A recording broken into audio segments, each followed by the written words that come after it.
Selamat datang di pembelajaran jarak jauh SMK Bakti Praja Warna. Saya Bu Indri sebagai pengampu mata pelajaran PKKW untuk kelas 11 akuntansi. Sebelumnya, PKKW ini adalah kependekan dari produk kreatif dan kewirausahaan. Jadi di mata pelajaran ini kita akan belajar bagaimana teori dan prakteknya untuk berwirausaha. Oke, langsung saja. Yang pertama kita akan belajar mengenai hakikat kewirausahaan. Kita tentunya sering mendengar kata kewirausahaan. Sebenarnya apa sih arti dari kewirausahaan itu sendiri? Jadi kewirausahaan adalah sebuah proses dalam mengerjakan dan menciptakan sesuatu yang baru dengan kreatif dan penuh inovasi.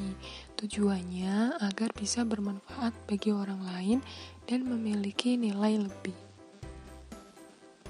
Kemudian dalam berwirausaha tentunya sumber pendanaan atau biasa kita sering sebut dengan modal itu sangat penting. Dalam kewirausahaan secara garis besar ada 2 pendanaan. Yang pertama adalah pendanaan internal. Pendanaan internal ini adalah pendanaan secara mandiri. Jadi, seorang wirausaha itu tidak memakai pendanaan dari luar, tapi menggunakan uang sendiri. Contohnya, ketika Facebook merintis usahanya, dia menggunakan dana sendiri, sehingga seperti sekarang ini telah menjadi sebuah perusahaan yang besar. Kemudian yang kedua adalah pendanaan eksternal atau pendanaan dari luar. Jadi pendanaan eksternal ini terjadi ketika ada kalanya suatu perusahaan itu membutuhkan bantuan pihak luar agar perusahaannya bisa berjalan. Untuk itulah pendanaan luar ini dibutuhkan. Contohnya, kita bisa mencari investor, kemudian kita bisa meminjam kredit di bank, kemudian kita bisa juga mencari investor global. Dan itu semuanya dari luar kemampuan si wirausaha. Makanya disebut dengan pendanaan eksternal. Selanjutnya adalah proses kewirausahaan. Yang pertama dimulai dari tahap memulai. Tahap ini itu ketika seseorang yang berniat untuk melakukan usaha mulai mempersiapkan segala sesuatu yang diperlukan. Misalnya dengan melihat peluang usaha, apakah akan membuka usaha baru, melakukan akuisisi dengan perusahaan lain, atau melakukan usaha franchise. Selain itu, tahap ini pun dimulai dengan memilih jenis usaha yang dilakukan.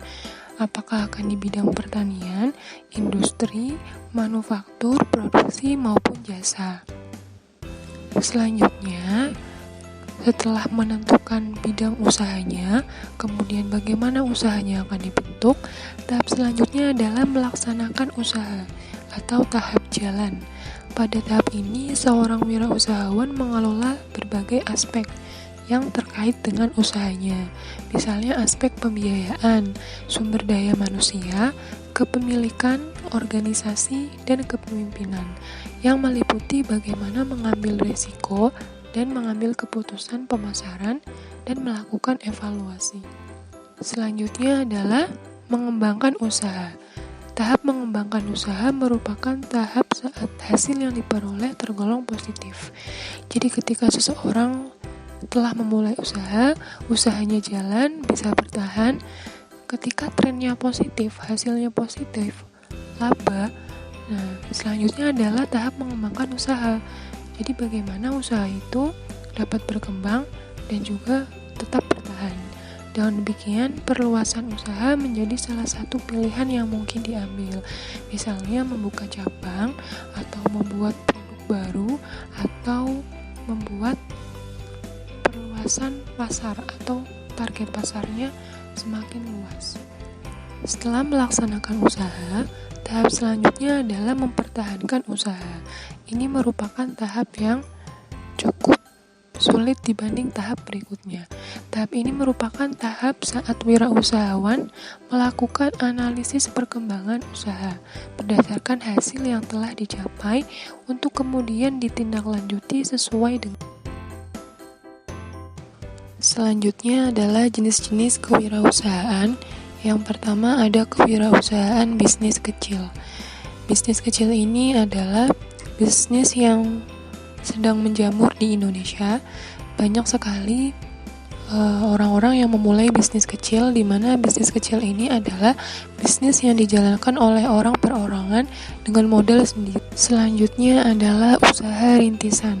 Berbeda dengan kewirausahaan bisnis kecil, para wirausaha dengan usaha rintisan itu tahu bahwa usaha yang mereka jalankan akan mengubah perekonomian.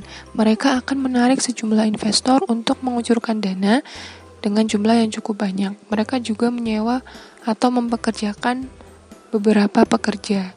Tugas pekerja-pekerja tersebut adalah membuat inovasi. Jadi dalam skala, usaha rintisan ini lebih besar daripada bisnis kecil. Contoh usaha rintisan adalah seperti home industry, industri tahu, kemudian ada industri besi, industri konveksi. Itu adalah contoh dari usaha rintisan. Selanjutnya adalah usaha besar. Usaha besar ini memiliki siklus hidup yang terbatas. Usaha besar akan tetap berkembang selama dia melakukan inovasi dan menawarkan produk yang baru. Hal-hal yang harus dipertahankan wirausaha yang bisnisnya sudah besar itu adalah selera konsumen, teknologi baru, tata ukur, kompetitor, dan lain-lain. Karena hal tersebut dapat mempengaruhi naik turunnya usaha yang sudah besar. Contohnya adalah usaha yang sudah dalam bentuk CV atau PT. Itu tergolong dalam usaha besar. Kemudian ada kewirausahaan sosial.